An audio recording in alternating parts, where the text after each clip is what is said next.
Hola, soy Mercedes Bassi, fonoaudióloga, terapeuta de la voz. Hoy te quiero hablar de bruxismo, de dolor en la articulación temporomandibular, zumbidos.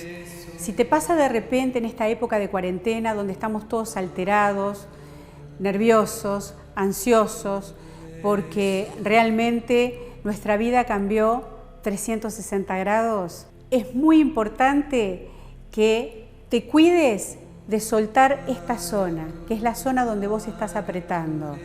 Podés consultar un otorrino si tenés zumbidos, pero probablemente el problema esté en morder fuerte, en rechinar los dientes. Bostezá muchas veces, por ejemplo, por hora podrías bostezar 3 veces. Ponete frío y fíjate si te relaja o calor.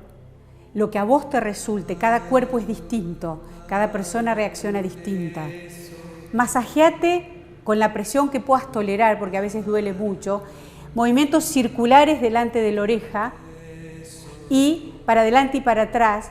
Apretá los puños y masajeate en esta zona, la mandíbula y el mentón. Y trata de soplar un espejo, ¿sí? Como para ir aflojando. Jugá con distintos movimientos con la lengua, como para poder soltar. Hacé ejercicios de respiración de 1 minuto. Tomas aire, retenés y vas sacando suave. Recordá que también es muy importante visitar un odontólogo para que te haga una placa de descanso, para poder soltar la mandíbula. El odontólogo especializado en ATM, articulación temporomandibular, va a saber qué hacer contigo. Y si continúa el zumbido, no te olvides de ir a un otorrino especialista en oído. Y trata de hacer mucho OM. En estos tiempos recordá que es muy, pero muy importante rodearte de gente positiva, de gente que no te saque la energía. ¿Y sabes qué? Te sugiero que no le regales tu paz interior a nadie.